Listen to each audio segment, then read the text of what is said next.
Hey guys, Mr. Case here. I'm going to go over day 6 of the NTI work in the packets. Let's go step by step, kind of go over everything. And then obviously if you got more questions, you guys have my number, give me a call. You guys have my email. You can shoot me an email, you can shoot me a text. And also I'm going to try be on the video chats at 9 in the morning, noon, and 6 in the evening. I will obviously send out a message on the Remind app with the link, the number, and the PIN number for the Google Meet. I will also try to be on there around those times, but I'll make sure to get that link out to you guys. So let's get into day 6. So we have our vocabulary words. So first vocabulary word is disasters. So sudden misfortunes. So when you think of like disasters, I know a lot of things come to mind like natural disasters. So like a tornado, a flood, hurricane, earthquake, natural disasters. But other things can be disasters too. Like I'm sure you guys have heard somebody go, "Oh, this day's been a complete disaster." It's a sudden misfortune. So that's a disaster. Accidental.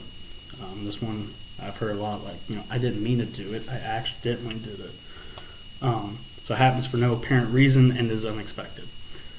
Hence why we call them accidents. You don't plan for an accident. So accidental, like, I accidentally, missed making a video or something. So accidental.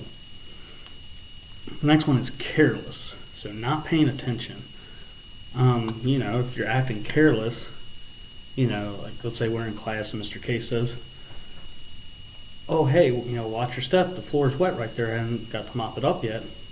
But if you're being careless and not listening, you might, slip and fall because you weren't paying attention. So that's just being careless, not listening. Next word is equipment. So the tools needed for a job. So, for somebody who does construction, they might have a hammer, a jackhammer, different types of tools that they need for their job. Just like when you guys go to gym class with Mr. Leopold, he has gym equipment. He has stuff like dodgeballs, basketballs, soccer balls, jump ropes, different stuff to use. It's to help him with his job. So then you guys can physically be engaged to do it. So, that's like gym equipment on a job site. Harmful. So causing harm or hurt. If something's harmful, it could hurt you. That one, I think most of you guys know that one. Prevention. Stopping something from happening. So prevention, like going on with the current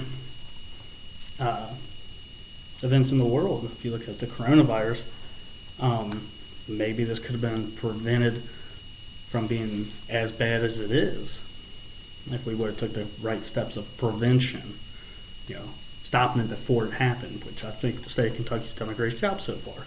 So Governor Beshear's really did a good job of prevention from causing it to spread more. Purpose, reason something is done. So, we have a purpose for everything we do. Why did we do it? That's the purpose. Why does Mr. Case want to making this video right now?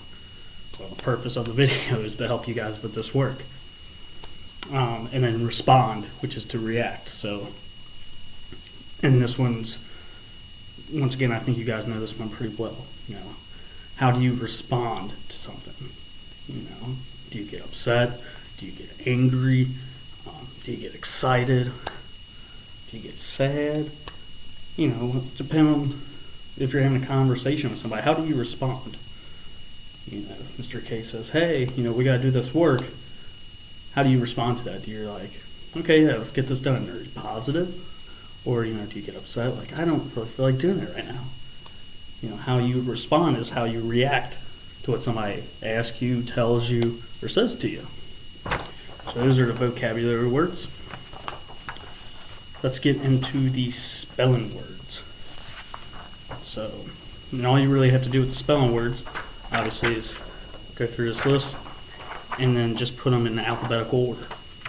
Spelling words, first one's basket, second word is rabbit, third is lesson, four is letter, 5 is invite, 6 is bedtime, 7 is mammal, 8 is number, 9 is fellow, 10 is chapter, 11 is follow, 12 is problem, 13 chicken, 14 butter, 15 napkin, 16 hopping, or sorry, Mr. Case was incorrect there. Hoping, as hoping, not hopping. Hopping has 2 P's. Sorry, guys. 17 is dances. 18 is dropped. 19 is suppose. And number 20 is stubborn. So remember, when you're writing those in alphabetical order, if both letters start with the same letter, so like basket and bedtime, you gotta look at that second letter. That's going to tell you which one's going to go first. You know, look at the second letter in basket and look at the second letter in bedtime. Which letter goes first? So I'm very confident you guys can do that. Next worksheet you guys got is the cursive writing. Pretty confident you guys can do this. Pretty self-explanatory. You're going to trace over the second one and you're going to write it down in the boxes. Make sure you take your time. Don't rush through it. I really want to see neat handwriting. Okay, guys?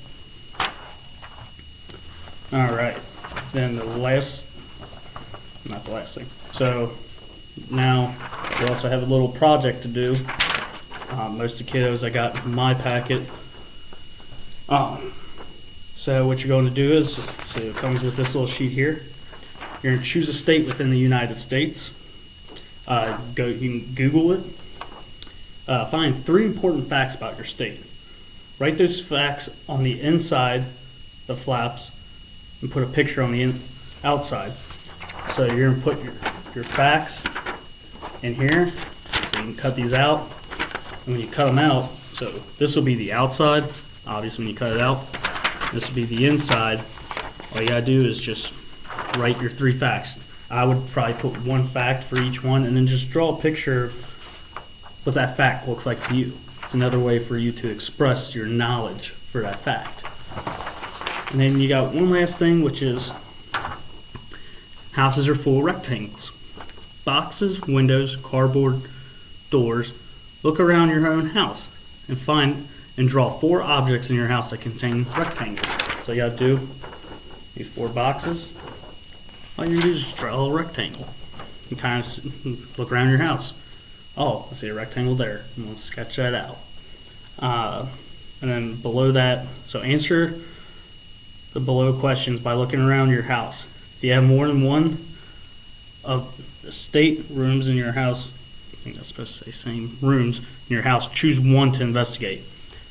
So how many rectangles can you find in your, so look at your bedroom, look at your living room, look at your kitchen, your bathroom, and at the bottom there you're going to add the number of rectangles from your bedroom with the number of rectangles. It says lounge. Lounge is just your living room. And same with the bottom there. You take the number of rectangles, you add it with the number of rectangles from your kitchen and your bathroom. So we'll add those up. And that is it for day 6. I feel very confident you guys can get this done with no problem. You guys are a smart bunch of kiddos. So that is day 6. I will see you guys in the next video for day 7. Stay safe out there.